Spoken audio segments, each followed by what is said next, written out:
Okay guys, I found a problem. It's pretty bad and I'm gonna share it with you. So in the winter time, this usually only happens in the winter, not so much in the summer. When it's really cold outside and you are cooking and it's warmer inside, usually when I'm using the stove, there gets a lot of condensation in an RV. Probably have heard this before if you have other full-time RV'ers, and I knew about this problem. Like, we knew about it and I didn't really think it would ever get this bad. So I usually check the windowsills, and a lot of times I found mold in them, like little white spores, and I usually just take like vinegar and a Q-tip, and then I will just clean the little spores out of the window area.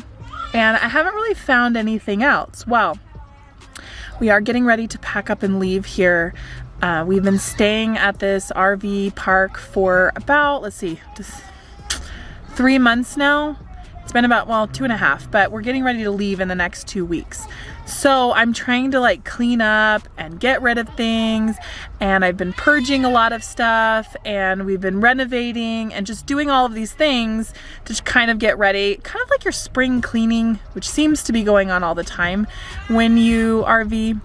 But anyways, I'll tell you, last night I was cleaning out and I thought, you know what? Why am I holding on to all these blankets? They're like hidden underneath our kitchen dinette, which we're gonna renovate soon anyways. And I thought, I don't need these. I'm holding on to these blankets just because I think we might get cold.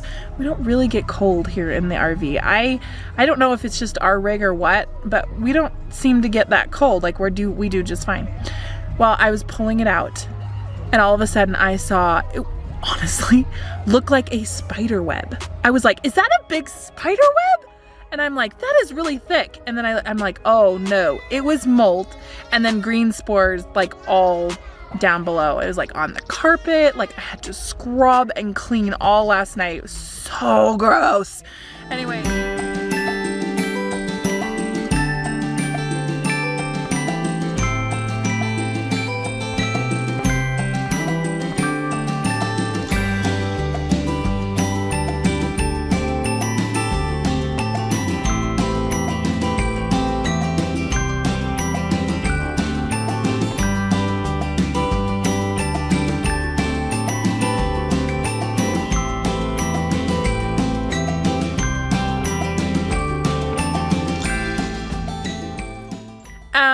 It was like underneath our kitchen bench, so I wasn't too worried.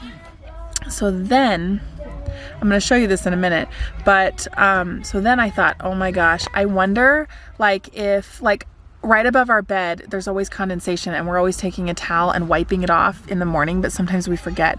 And so, like I said, I've really just been watching the windows. Well, I thought to myself, you know, that mattress area, Jeff's always like, it's just cold, it's just cold. And I was like, I don't think that's cold. I said, it feels wet. And I thought, you know what, I should probably pull the mattress out and look. So I did. And the wood piece is infiltrated with mold. So I've done the best I can to clean it, but we're probably gonna have to cut that out. And then, it wasn't so much on the mattress. There was a little bit of mold on like your sheet cover that you put on the thing. Not a whole lot. And I did actually, just in case, I did like clean and scrub and saturate with vinegar. I may even go to the store and buy bleach. I usually don't carry bleach in my house, but I'm probably gonna do it this time. And I'll pour bleach and stuff on it just to make sure it didn't look like it had infiltrated, like it had seeped in. It just looked like there was a tiny amount on the outside. So anyway, most of it's on the wood. Anyway, then I thought, you know what, I need to check the older kids' bedroom. So my Jacob and Emma, so what is that, my second and third child? Ugh, I have too many, I can't even remember. My second and third child sometimes lately have been getting like dark circles under their eyes. And I'm like, what is going on with you guys? And Jacob's had a little bit of a runny nose, but not sick. And so I'm like, huh. Anyway, I thought, oh my gosh, if it's on my mattress, I wonder if it's up there in the kids' room. So this is me up here in my kids' like loft area, if you can see. And I'm like smushed in because there's the ceiling and of course there's the bottom of the bed. So like I'm smushed in here. And this is what I found all over in the window, which I haven't done a good job of cleaning their window. But I cleaned all the windows out with the Q-tips and the vinegar, so those are clean. Thankfully, it did not get on the shower curtain. I mean the drapery thing that they have here. I haven't caught any spores or anything on it, so that's good. But this is the memory foam underneath like their sheets. The sheet is soaked. This, let me show you this. So this, I don't even know if the camera will pick it up because it's kind of light and the lighting in here is bad. Let's see. I don't know if you guys can see that, but there's like little tiny black mold spores all over on it. The lighting is not so great. Let me see. So there it is. Let me focus. Okay, so these are all like the little black memory spores. Foam, and look at it. This is all mold, all right here. So I did try and take a, oh, it's so wet. I did try and take a look at the mattress, and I haven't been able to, it's not wet on the mattress. So I'm thinking that all the condensation has, like I said, it's not wet on the mattress. So I'm thinking all the condensation has just been soaked up by the memory foam and their sheets.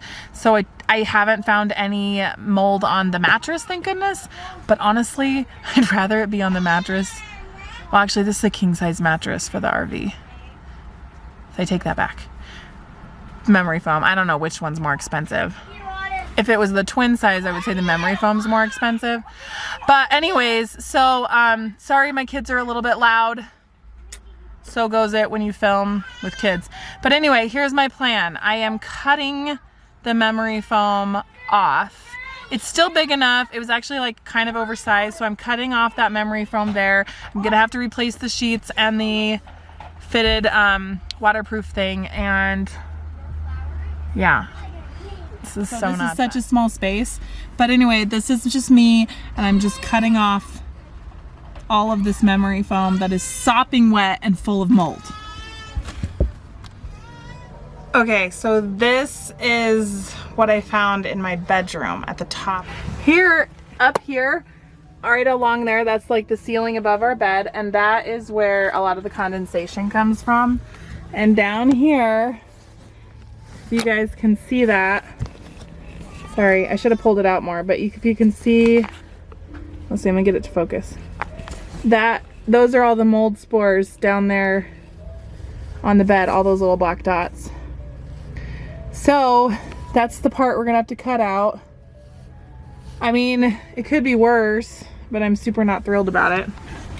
So I used to have a headboard thing ripped right there. That's the color of our old RV, and I ripped that out today because I was hoping there wouldn't be any mold behind it. Thankfully there is not. So the drama parts of living in an RV. So here are all of my tips on what to do when you are RVing in the winter and to help keep condensation down. Tips, first thing to do, don't RV in winter cold areas. It's not even fun. Mostly because you're in a small space.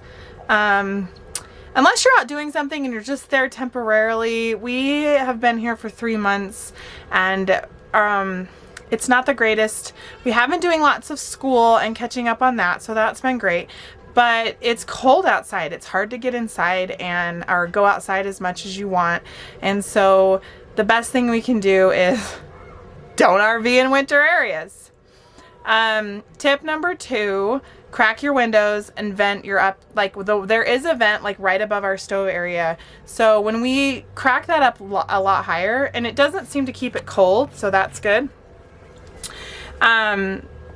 But that would be the number 1 tip that I would say. I haven't done it yet, but buying a dehumidifier, I've heard from other RV families, they have a dehumidifier. So that would be my next recommendation, just to get one.